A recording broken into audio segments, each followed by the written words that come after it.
Alhamdulillah, salatu wassalamu ala rasulillah sallallahu alayhi wasallam.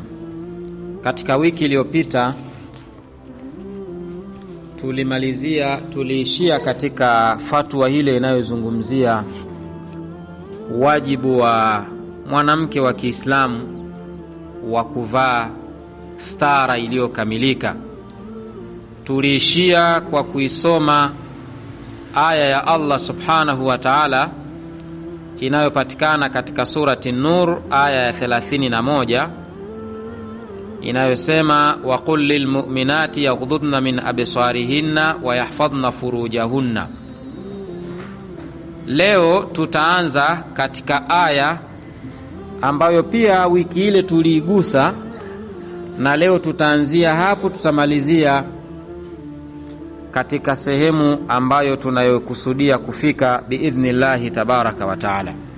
Aya tutakayoanza nayo leo kuhusu masuala haya ya hijab na stara iliyokamilika, tutaanza na aya inayopatikana katika surati Nur aya ya 60.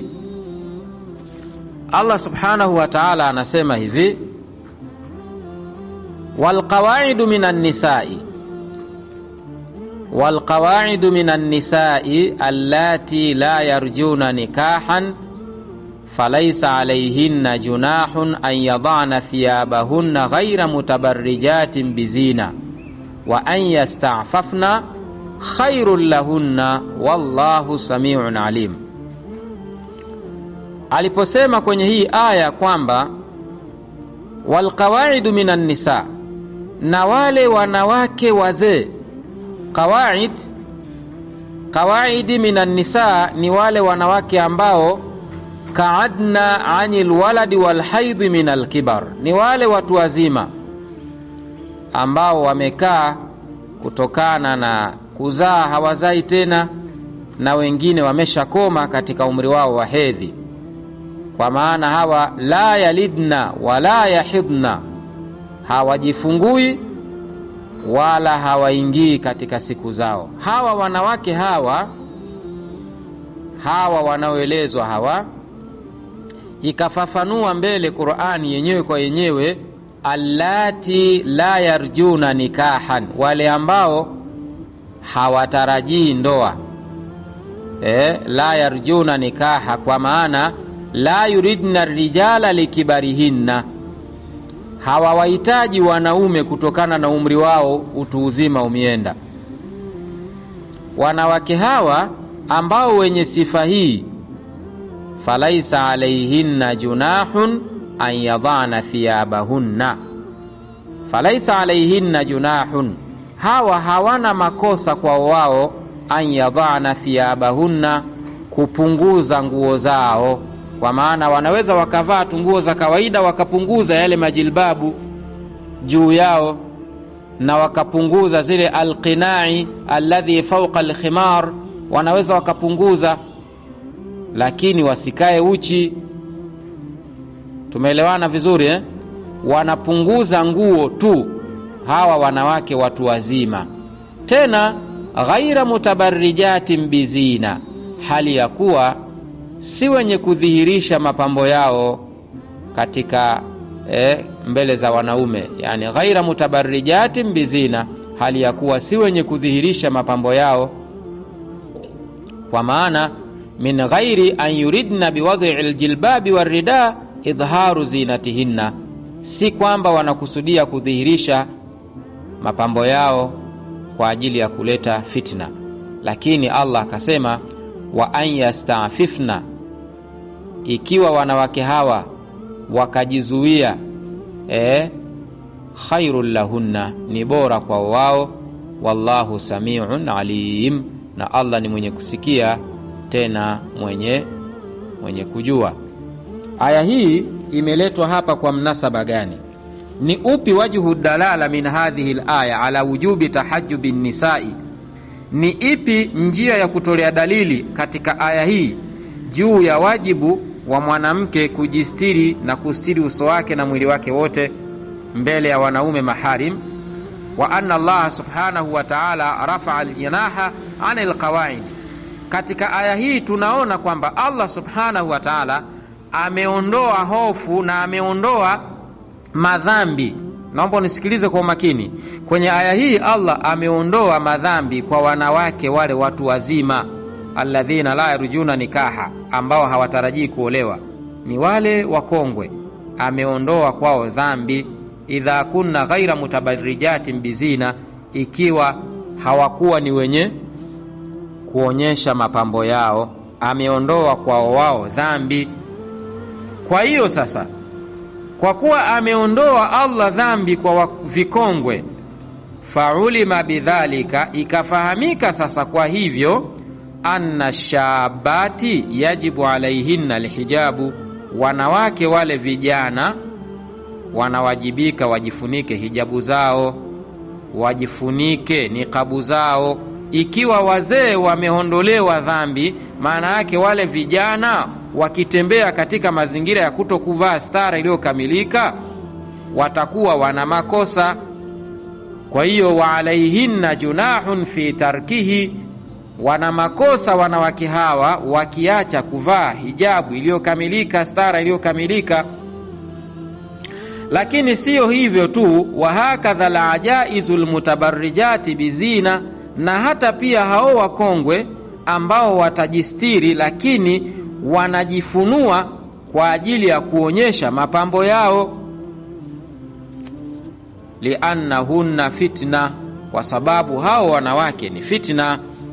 Thumma innahu subhanahu wa ta'ala akhbara fi awwalil aya, Allah subhanahu wa ta'ala ameeleza katika aya hii mwanzoni kabisa, anna istifafa alqawaidi ghairi mutabarrijati khairul lahunna, kwamba kujizuia, yani kuacha kupunguza hizo nguo kwa wale wanawake vikongwe, jambo hilo kwao pia ni bora. Wa ma dhalika illa likaunihi ab'ada lahunna min alfitna, hilo ni kwa sababu litawaweka mbali wao na fitna. Kwa hiyo aya hii wajhu dalala inaonyesha kwamba ni wajibu kwa mwanamke wa Kiislamu kujistiri stara iliyokamilika. Waqad thabata an Aisha wa ukhtiha Asma radhiyallahu anhuma, imethibiti kwa Aisha na dada yake Asma radhi za Allah ziwe juu yao, ma yadullu ala wujubi satri almar'ati wajhiha, imethibiti yale ambayo yanawajibisha mwanamke kustiri uso wake, ana ghairi almaharimi, kwa wale wasiokuwa maharim, walau kanat fi halati alihram, hata kama alikuwa katika hali ya kuhirimia, kwa maana katika ibada ya hija, kama thabata an Aisha radhiyallahu anha ma yadullu ala anna kashfa alwajhi lilmar'ati kana fi awwal alislam, mwanamke kutojistiri uso, jambo hili lilikuwa mwanzoni mwa Uislamu. Jambo la mwanamke kutostiri uso wake ilikuwa mwanzoni, kabla sheria za Uislamu hazijateremka kwa ukamilifu wake. Thumma nusikha, kisha hukumu hiyo ya mwanamke kutembea uso wazi, hukumu hiyo ikafutwa biayatil hijabi, kwa aya iliyokuja kuelezea alhijab ambao tumeisoma katika wiki iliyopita. Wabidhalika, kwa hiyo tu'lam, hutambulika, anna hijaba almar'ati, ya kwamba hijabu ya mwanamke, amrun qadimun min ahdi nabii sallallahu alayhi wasallam, ni jambo la muda mrefu tokea kipindi cha mtume sallallahu alayhi wasallam. Qad faradahu Allah subhanahu, Allah amelifaradhisha jambo hilo, walaysa min amali al-atraki, na si katika desturi au mazingira au amali za Waturuki au Waarabu kama wanavyosema baadhi ya watu kwamba hiyo ni mila ya Waarabu. Hapana, hii ni mila ya Uislamu. Imeeleweka hapo vizuri? Nimalizie mwisho, kuna baadhi ya maswali yanatoka, yanaulizwa, hawa ambao wanaeleza kuhusu mbona kuna baadhi ya dalili zimekuja zikieleza kwamba inafaa mwanamke kutembea bila ya kufunika uso. Sasa swali limekuja hapa, limeulizwa ndani yake, ndani ya swali hili limeulizwa swali lingine, ma huwa jawabukum ala hadithi al-arusa allati qaddamat li khatibiha mashruban kashifatan an wajhiha bihudhuri an-nabiy sallallahu alayhi wasallam ma'a al-ilmi bi anna al-hadith fi sahihi Muslim. Majibu yenu ni yepi juu ya mwanamke biharusi ambaye alileta kwa mchumba wake kinywaji akiwa uso wazi mbele ya Mtume sallallahu alaihi wasallam, pamoja na kwamba hadithi hii ni sahihi, ipo katika sahihi Muslim. Nyie mnaosema kwamba ni wajibu, si wajibu kufunika uso, mbona huyu mwanamke alikwenda kumpelekea mchumba wake maji mbele ya Mtume akiwa uso wazi?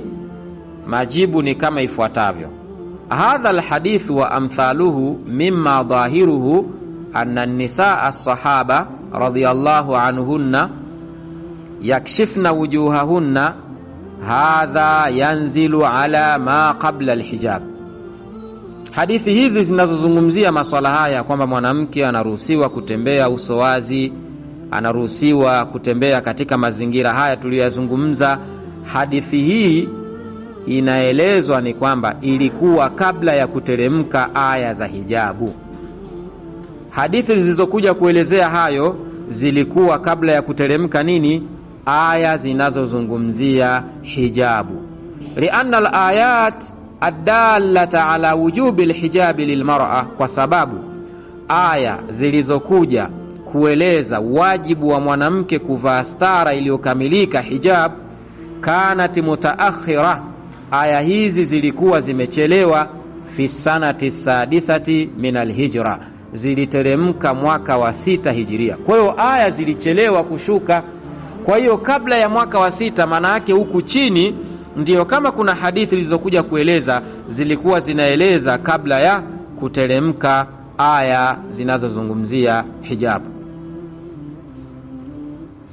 Wakana nisau qabla dhalika la yajibu alaihinna satru wujuhihinna, kipindi hiko wanawake walikuwa sio wajibu kwao kufunika nyuso zao, wa aidihinna, na mikono yao.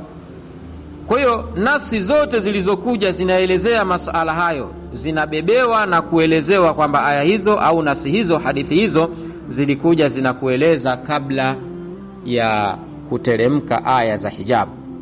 Na haya yalikuwa kipindi cha nyuma, kipindi ambacho dunia bado iko salama, dunia bado haina fitna.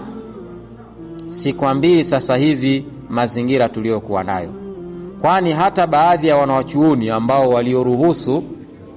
walioruhusu mwanamke kutembea bila kufunika uso wake, wanasema kwamba ikiwa tu hakuna fitina, ndiyo mwanamke anaweza akatembea hali ya kuwa hajastiri uso wake na viungo vyake vingine. Je, zama hizi fitina ipo au haipo? Zama tulizokuwa nazo ni zama za fitina kubwa sana. Kwa hiyo hatuna budi sisi kama Waislamu kuchukua maneno haya, kuchukua faida hizi na kuzifanyia kazi ili tuweze kupata radhi za Allah tabaraka wa taala. Wallahu a'lam. Subhanakallahumma wa bihamdik, ashhadu an la